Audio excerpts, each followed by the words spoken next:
This episode of the Answer is Yes Baja Sessions is brought to you by Baja Bound Insurance Services. Driving to Mexico? You can buy and print out your Mexican auto insurance policy online in minutes with their easy-to-use website. They also have great travel information to help you plan your trip south of the border. Visit bajabound.com. Hi, this is Ryan Thomas. Welcome to the Baja Sessions, where we chat with interesting people with interesting stories about all things related to the majestic peninsula of Baja California. Our guest today is Janet Jensen. Janet is a Canadian who moved to San Jose Del Cabo on a whim close to 30 years ago. Today, she's a partner in a real estate brokerage named the Agency Los Cabos.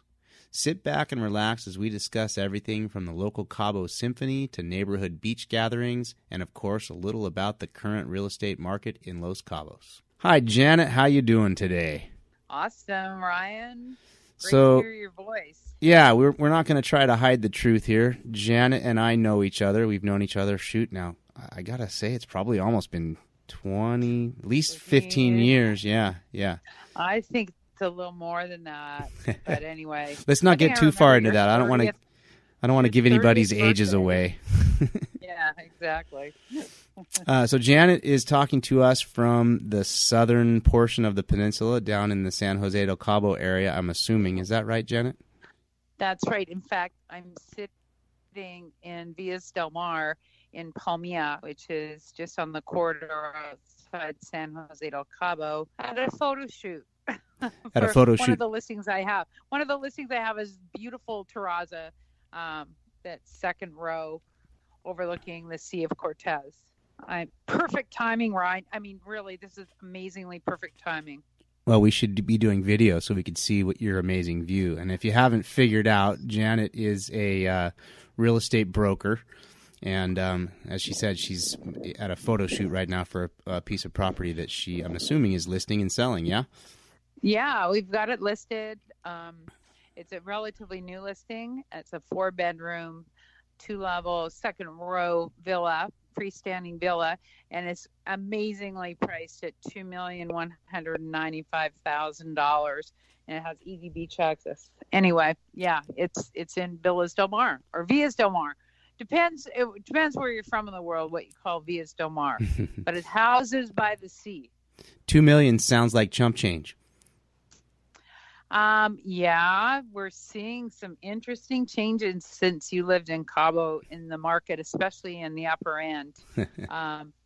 Cabo is getting on the map with lots of new offerings and lots of branded real estate, which we really didn't have, even 10 years ago. So it's an interesting market. So we're kind of ahead of ourselves here. As we have briefly touched on, we know each other. I would say probably we met surfing. So I think that's, yeah. In fact, I remember back in the day,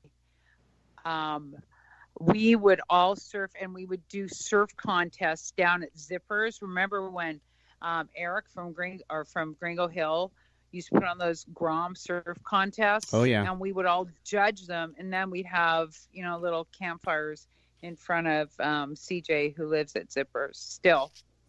But yeah, it was all about surfing. So you're touching on a couple of things that I want to get into with you, and as our listeners know, I don't live there anymore. I wish I did. Janet is there, and so let's back up just a little bit though. As we clarified before we started the show, you are a Canadian citizen, but also recently or relatively recent. I think we naturalized about the same time. I'm a dual citizen as well. Yeah. So how did you end up in Cabo? Yeah. Sorry? How did you end up in Cabo? Oh, okay. I love this story.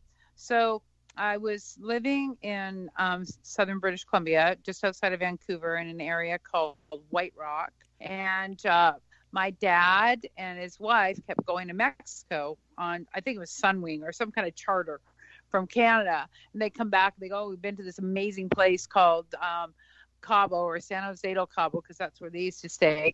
And then one Christmas, they came up there and we're having Christmas at home in Canada, and they go, we have a Christmas present for the family. And they pulled out a set of drawings for a house, which they had, without any of us knowing, any of us kids, well, we were adults, but that they were building this house on the golf course in San Jose Del Cabo, and it just looked extremely dreamy and heavenly.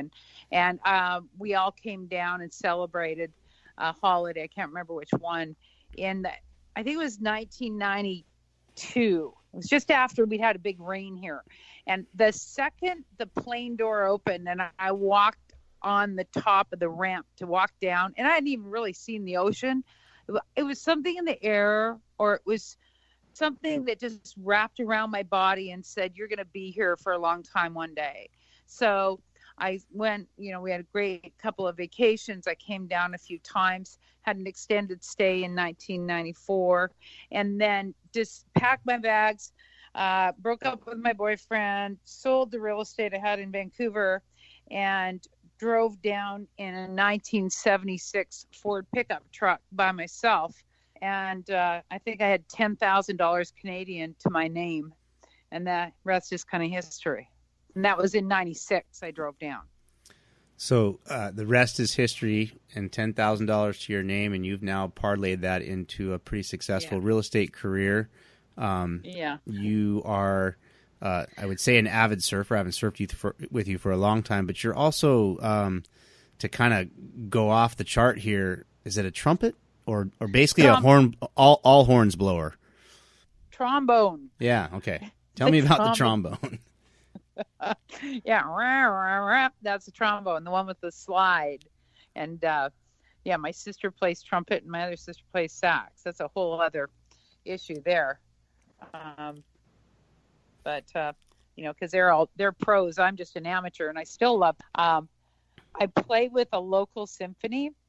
I have been for the last 3.5 years, which is comprised of students and ex-professional, some expats, but mainly Mexican nationals, and these school kids that are learning all these great symphonic pieces. And we do a couple of concerts in the spring and the winter and fall, we're directed by a full-time general practitioner doctor named Dr. Felix Porres, who's been here forever. And he brings this great attitude to music and keeping live music in a classical form. Classical, and it's kind of poppy too. We do a little bit of pop and mariachi and symphonic Mexican or Latino music, which is always beautiful. So that's been a real treat in the last probably 3.5, 4 years. I've been doing that, and we get some great guest artists coming in, like my friend Pat Stewart, who played with Bryan Adams, and he plays with a great Canadian band. He's a drummer, and he loves coming down and supporting it, because a lot of these kids don't have instruction. So it's nice to lead by example and give back with music. I'm taking a little break this year, though, because I'm so busy at work this season. Yeah, kind of a cool example of how people that may be listening to the podcast here that have considered or thought about an expatriate move to, whether to Cabo or not, just to kind of show that there's normal life. I think people come down and visit on vacation, and they don't understand that those of us that live there, there's normal stuff happening. There's totally normal stuff. It's not all about margaritas and chips and salsa. There's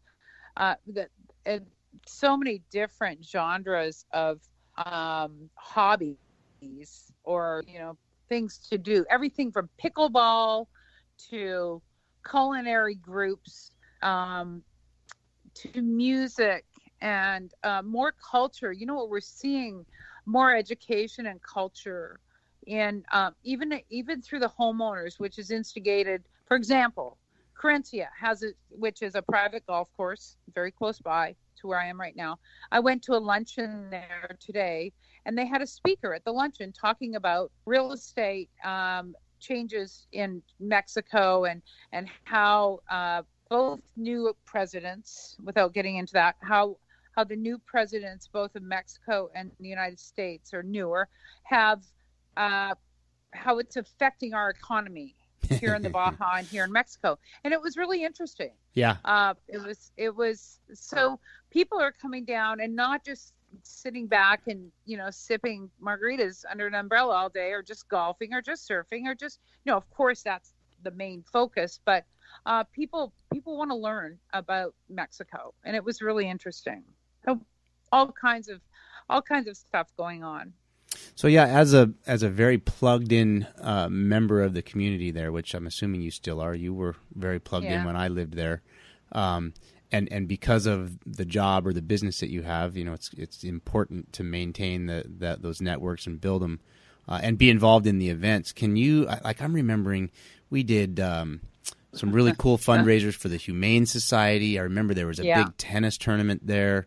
What are some of the other things that may not be totally obvious to the listeners, things that happen in Cabo that if they were to take the big step and sell everything and drive down in their 67 or 76 pickup truck by themselves, what are some things that you would do to recreate? You talked about the symphony. What are some of those other things? Okay. So the nonprofit scene down here has really grown, and there's some great leaders who are doing a lot of great work, and of course volunteers. So if you're coming into Cabo, whether it's for a week or 3 days, or whether it's to move down here permanently, or spend winters or summers, whatever you do, you can do as little or as much as you want to contribute, and it's everything from humane societies to education in all different aspects. Could be environmental, it could be just scholastically. There's groups like Liga Mac and Los Cabos Children's Foundation who are always looking for people to help. We also have a lot more offerings in the environmental side of things. So, and I think I was talking about Cabo Pulmo. Cabo Pulmo has protected national park, marine park, and since its inception, I think it's about 14 years ago, the park has regrown with sea life and coral and everything that goes with it, multiplied over 400%. And the Friends of Cabo Pulmo are the nonprofit for that. So wait, the Cabo Pulmo, just to kind of clarify for the listeners, isn't that the only living coral reef in the northern hemisphere? There's some title to it that's pretty special, isn't there? I believe that's it, Ryan. It might be in the northern hemisphere or in the northern hemisphere of the Pacific Ocean, one of the two. But nevertheless, it's people I've talked to who are big divers, who dove all over the world, say that was some of the best diving experiences ever. And you see bait balls, you see hammerhead sharks. There's a shark mating season, I think, is in March there, and it's very, very active. I think it's with nurse sharks. I'm not that much into what's up there, I'm afraid, 'cause I'm not a diver. I like being above the water. But anyway, that's one. And then, there's groups who are tracking turtles and sharks. So you can get into doing environmental concerns. We've got a little recycling here. That always needs to be promoted. Solar's coming in. There's the opportunity for business, not to get away from the nonprofit, but because there's so many different aspects. But if you're coming to Baja, either to retire, to semi-retire, or maybe to dabble in a business or work full-time, tourism is and will remain our number one industry. But along with tourism comes businesses. And you're a perfect example, Ryan. You were involved with a group who innovated, Baja Wide Open as being a great local business. And you're super supportive, by the way, of the economy and the nonprofits. You never said no to a donation. But there's so with the I think the point here is that there is normal life. I remember when I first moved to Mexico, and I mean it was almost comical the people that still lived up in the States that were my friends. So do you have running water and what do they have stores and stuff? And it was like, Yeah. I mean, come on. Exactly. And things have changed, you know. I mean, when I first moved there wasn't the Walmarts and the Costcos, and Yeah. obviously we're